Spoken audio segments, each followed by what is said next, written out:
What? O my god! এখনই অবনী ম্যাডামকে ছেড়ে দিন।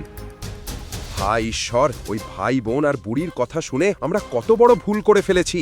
আরে, চিফ মিনিস্টারের ফোন এসেছে। অবনী ম্যাডামকে গ্রেফতার করার জন্য পুরো থানার সব পুলিশকে সাসপেন্ড করা হয়েছে। অবনী ম্যাডাম, আমাদের ক্ষমা করুন প্লিজ। চিফ মিনিস্টার স্যারকে বলুন আমাদের চাকরি বাঁচাতে, না হলে আমাদের পরিবার না খেতে পেয়ে মারা যাবে। ম্যাডাম, প্লিজ আমাদের মাফ করে দিন। ইন্সপেক্টর স্যার, আমি কিভাবে বলবো? আমি তো চিফ মিনিস্টার স্যারকে চিনি না। না ম্যাডাম, হয়তো আপনি তাকে চেনেন না, কিন্তু আপনার স্বামী চেনেন।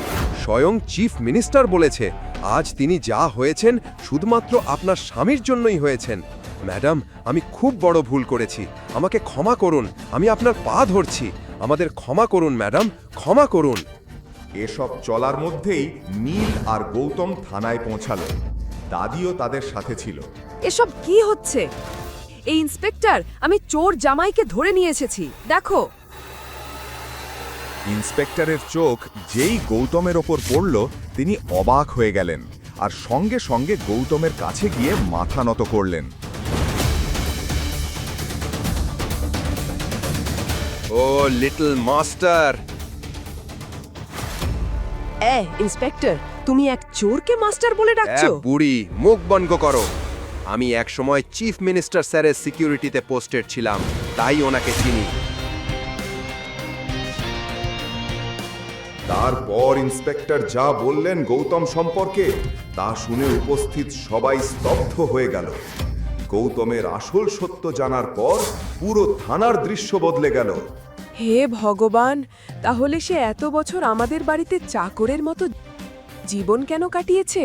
কি গৌতমের আসল পরিচয়? এখন কি হবে? আগারওয়াল পরিবার কি গৌতমের সত্য জানতে পেরেছে? অবনীর দাদু কি এই সত্য জানতেন? আপনি কি জানেন কেন তিনি এই বিয়ের ব্যবস্থা করেছিলেন?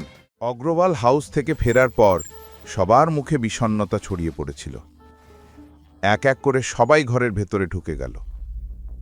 রাত হয়ে গিয়েছিল। ঘরে ঢুকতেই গীতা গৌতমের উপর খিটখিটে শাশুড়ির মতো তীক্ষ্ণ কথার ঝড় তুলল। গৌতম মাথা নিচু করে চুপচাপ সব শুনছিল।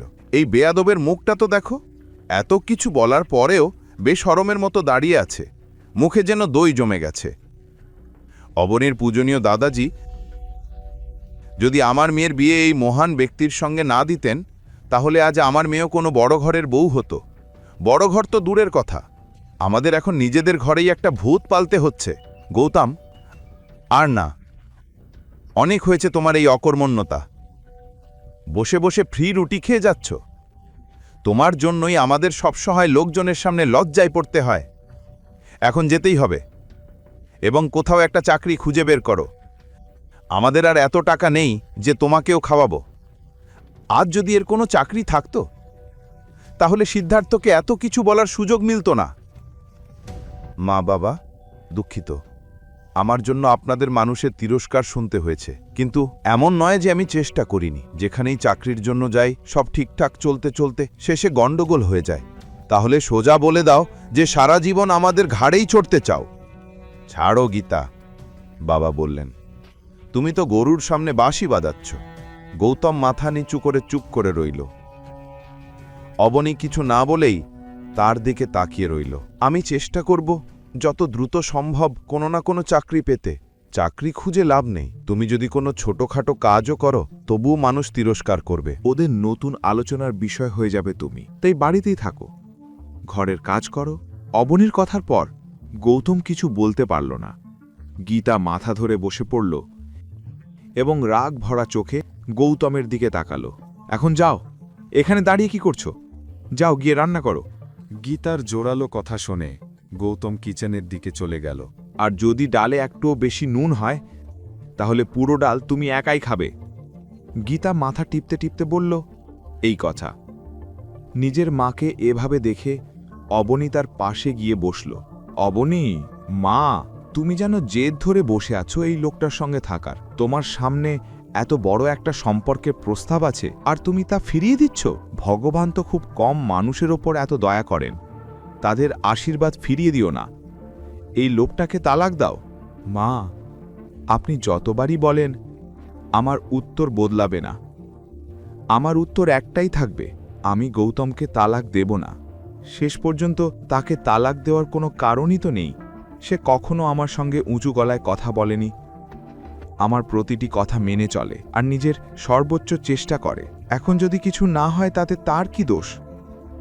গীতা বিরক্ত হয়ে উঠে ঘর থেকে চলে গেল।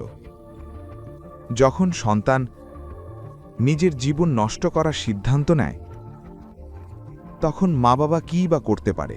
বলতে বলতে গীতা ঘরে ঢুকে গেল। অনিলও বিরক্ত হয়ে বাইরে বেরিয়ে গেল। এদিকে গৌতম রান্নাঘরে দাঁড়িয়ে অবনীর এই কথাগুলো শুনে ফেলেছিল। আজ নিজের জন্য অবনীর মনে জায়গা পেয়ে তার মন ভরে গেল আনন্দে।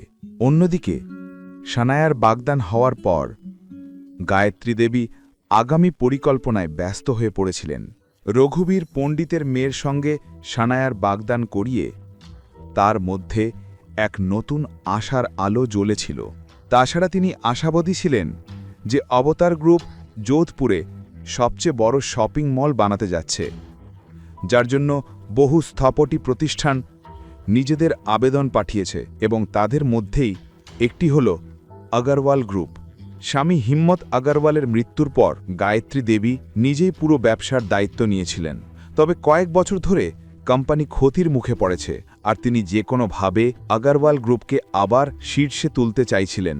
এর জন্য তাদের ডিজাইনটি নির্বাচিত হওয়াটা খুব জরুরি ছিল। পরের কাহিনী জানতে দেখতে থাকুন পরবর্তী এপিসোডগুলো শুধুমাত্র পকেট এফএম ইউটিউব চ্যানেলে। আর রয়্যাল ওয়ারিসের সব এপিসোড শুনতে এখনই ডাউনলোড করুন পকেট এফএম অ্যাপ, লিংক দেওয়া আছে ডিসক্রিপশনে।